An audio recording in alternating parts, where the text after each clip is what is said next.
I think we're trying to turn back the clock to the 70s or the 60s and pretend we can redesign what's been developed over 30 or 40 years. The public that lives down there and the public that lives along Warm Springs Road, I believe, has had no idea of the amount of cars, of the number of cars that are going to be going each day on Warm Springs Road, a single track road in each direction. According to the preliminary presentation that was made early this month, when we get to about 2018, there's very likely to be 12,000 cars a day going on Warm Springs Road. I fail to see how that's going to be an improvement in the quality of living to the people, all of the residents on Warm Springs Road on that side of Big Wood River. I think the real problem here is that this proposal doesn't reflect the goal of the comprehensive plan, which is to develop a small scale commercial neighborhood. That, to me and to my clients, means bulk and mass will be small in scale. That means the impacts will be small in scale, and that isn't what they're seeing with this proposal.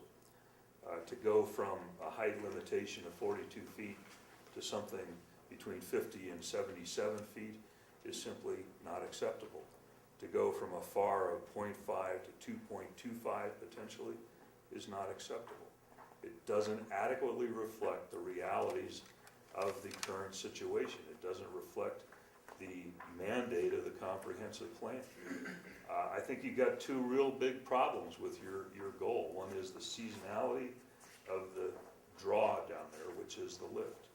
And the only reason there's any commercial attraction down there whatsoever is the Warm Springs lift. And those of us that have lived here long enough know and understand that's the best access to the mountain. However, it's only open from roughly December to April. There's nothing going on down there the rest of the year.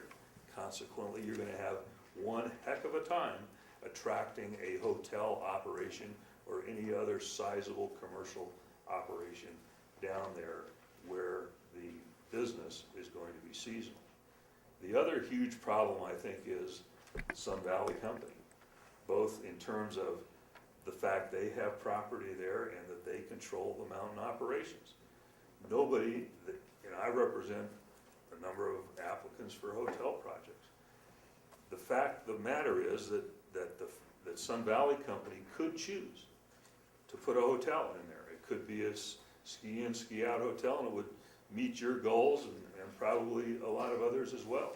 But it would be a huge threat to a competing operation down there.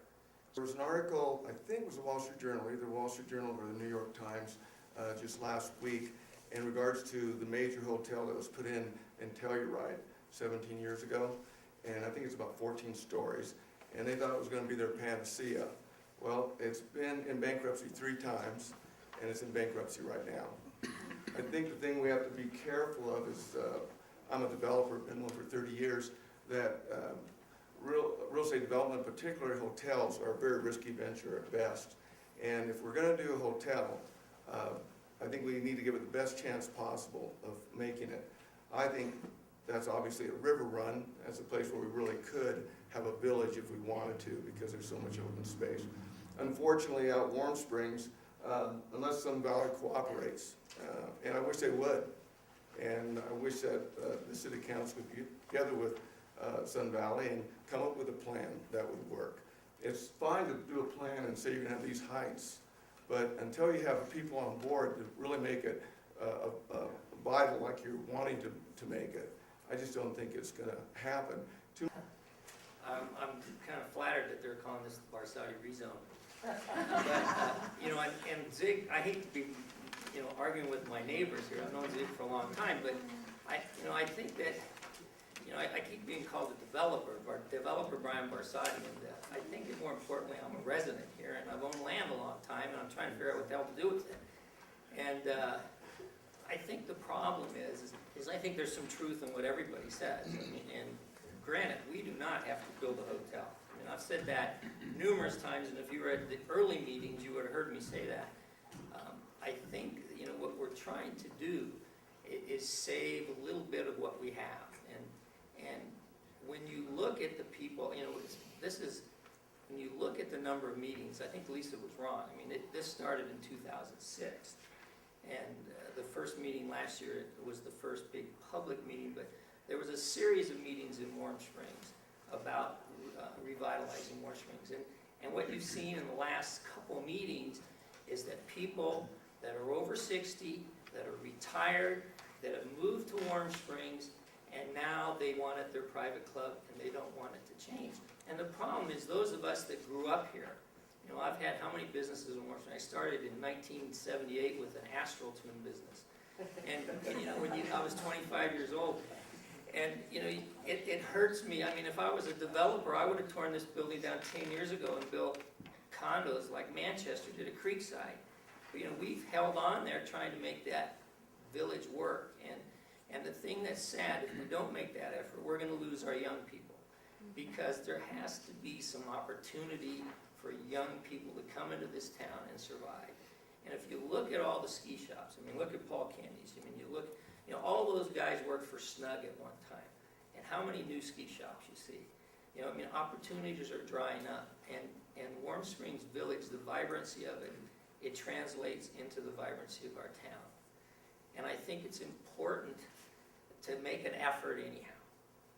And you know, a hotel on our site, well, I looked at what Zig wrote, and I said at the last meeting, you know, under this current ordinance, our hotel doesn't work. And it doesn't. You know, I had a letter of intent with Columbia Hospitality, who's building the Four Seasons in Seattle, and that letter has expired. And for 150 hotel room on a Four Seasons model with 40 condominiums, we can't do it on our site. We need some help.